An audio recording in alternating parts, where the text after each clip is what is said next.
Okay, hello everyone. I'm George. This is Antonio. Um, Today we're covering week two. This is the second review of the week.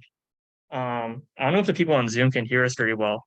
Uh, so leave a comment, I guess, if you guys can't. Yeah, I can't tell.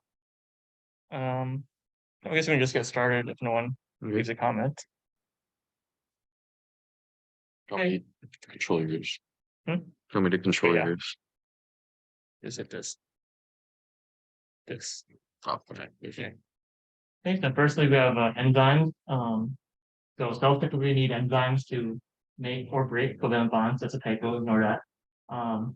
So for enzymes to catalyze these reactions, it would take a really long time for these covalent bonds to be made or broken, because as you know, covalent bonds are really strong. You can't like break them by normal means, unlike non-covalent bonds. So enzymes just speed up the process a lot and they make it a lot more convenient. That's important because a cell is a dynamic environment and reactions need to be fast. They can't always be slow. So that's why enzymes are important. And also they're easily regulatable. So this is helpful because it lets the cell control something more. So for example, I'd say like this reaction makes this product and if cells want more of this product at this point, but it needs it, it can just upregulate the enzyme or production of the enzyme. So like mRNA protein synthesis of the enzyme. And that would lead to like faster reactions to make that product that would make more product. Or if there's too much of the product and they want to get rid of it, they can just like downregulate the production of the enzyme, and that would make the reaction go slower and there would be less product. And then they're also using what's called ribozymes. You should remember just enzymes that are made of protein and RNA. There's sometimes enzymes are just made of protein. It's also important to remember that the RNA is the catalytic component of these reactions, or in the ribozymes, but they're required to actually catalyze the reactions. So there's just a little picture of an enzyme, with a little substrate it comes in, and it comes out as different products or something that's different from what came in. And I'll talk more about that later. Yep, and make sure to change yours too. Yep, so how they work is there's this thing called activation energy. It's probably not the exact same thing, but when I was in the class, I just wrote about activation energy and transition state as if they're like interchangeable. So it's just the amount of energy it takes for the reaction to actually occur. You guys probably went over this in like Gen Chem if you guys took it already. So it's transitioning between the state of reactant and the product. And enzymes lower the activation energy chemical reactions. So it takes less energy for the reaction to happen, and then it'll happen more because it doesn't take energy until that could happen. Um, so it only affects the transition state. They don't change the energy of the products or reactants. I did get a few emails about the quiz. I think it was last week, where some people were confused, or I think it's this week actually, where there was like a choose all that apply or something like that. And some of the answer sources were like, oh, will the enzyme like make the energy of the product higher or lower, or reactant higher or lower? It doesn't. And yep. So And if you're on the quiz, they did more of these easier for each other. yeah. And it's like, I knew when I lowered Mhm. the energy needed to go to a Do product. you remember what the question was exactly? I don't remember. I can pull it up more. We can do it after we're done with the review session. Yeah. Um, yeah, but we have a thing afterwards. We're gonna go over like problems instead of questions. So I have a question. So in this diagram, this is a little quick review. Is this endergonic or exergonic? Might be a little hard to see, but yeah.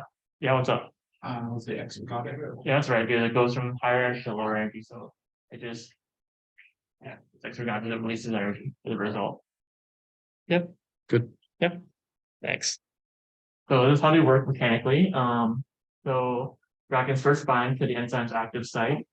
Then an enzyme can speed up the reaction through various methods.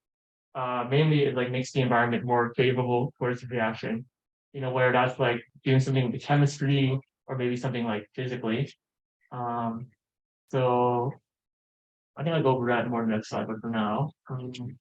Yeah, so for instance, if a reaction had a positive or required a positive charge happen more readily, here in the enzyme, it could just provide a positive charge and that would make the reaction go faster. You can also bring two different molecules at once, and just like bring together, and that would force them to interact with each other, and that would make a reaction happen more. Yeah, or the last way, it could just like physically mold the enzyme or the not the enzyme, the ligand into like a different shape. And that could make it happen more faster too. Yep. And then let's talk about affinities. So something really good to know is that reactants and enzymes should have good affinities for each other when they want the reaction to happen. And the products should have low affinity because the enzyme won't want the product to be stuck to the end to itself after the reaction has already occurred. Because if the product and the enzyme have good affinity, which I think you'll probably go over it in like more questions later on, or maybe the prompts it. I haven't looked too much into it yet.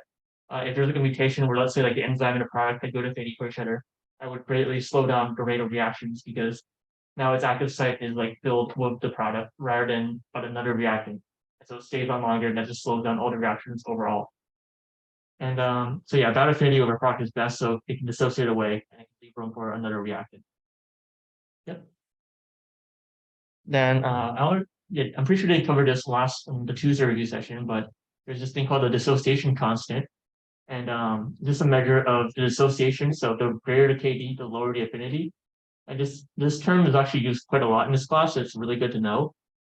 Just like how much a protein and a ligand dissociate from each other. And another really good thing to know is the half-bound state. So this is when the concentration of the ligand at equilibrium is where half the protein is free, half of it is in complex with the ligand. So meaning half of it is bound with the ligand, and half of it is free. That's why it's called the half-bound state. So if this state is lower while the concentration is lower, this means that despite a lower concentration, meaning that interactions happen less often, so it's less likely to happen because proteins are bumping around less if there's less of them. The proteins and ligands stay bound to each other longer and have greater affinity for each other. And if it's the opposite, then it means they have a lower affinity because even though there's a higher concentration, it took a higher concentration for the half-bound state to be reached. That means that it has a lower affinity because even though there's more of them bumping around, they didn't stay bound as long. And you should also always assume that there's a constant amount of ligand no matter what. And there's just like a little mathematical way to think about it, even though I didn't really use it that much, but yeah, it's good to know. Yep, and just for a second. Okay. So now moving on to regulation of protein function. There are three ways that we learned in this class that how proteins are regulated, and that's through allostery, post-translational modification, and nucleotide binding hydrolysis. So for the first concept with allostery, that essentially means that a protein's function is regulated by changes in its structure. So overall structure equals function. For post-translational modification, this means that proteins can be chemically modified after they're made.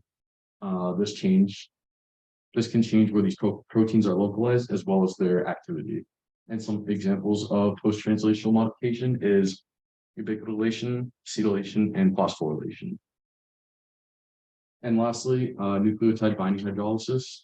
Proteins are regulated by the binding and hydrolysis of ADP, ATP, or GTP. That will turn into ADP or GDP. After hydrolysis, GDP or ADP will dissociate from the binding pocket. This usually causes a conformational change, which allows for the ATP or GDP to now reassociate into the binding pocket now that there is an open space.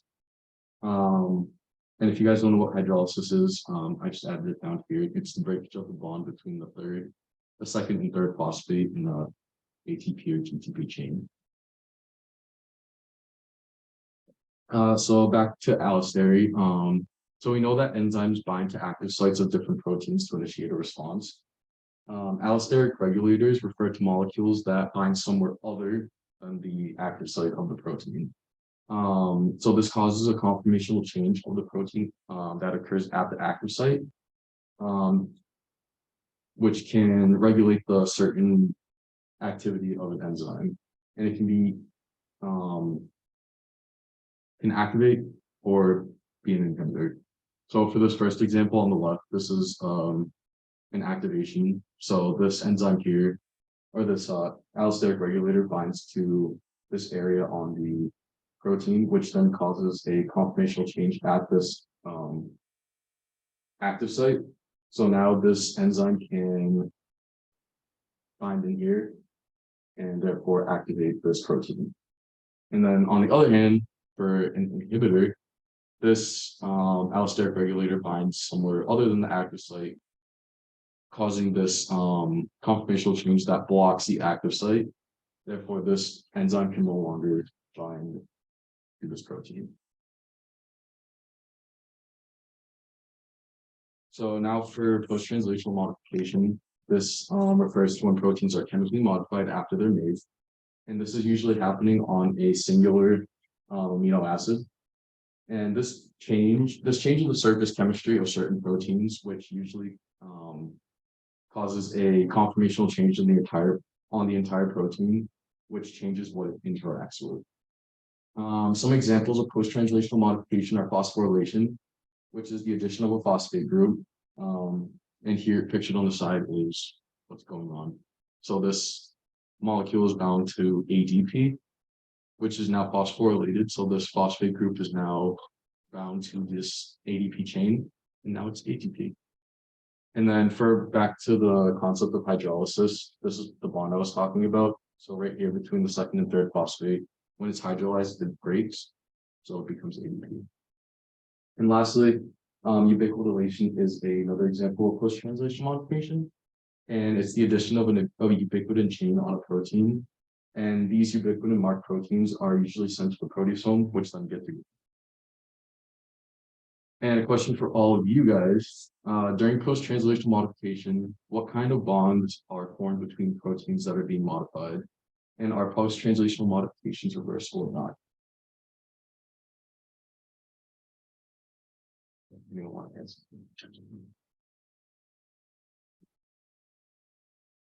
They're covalent. Isn't it the same molecule? Okay, how come?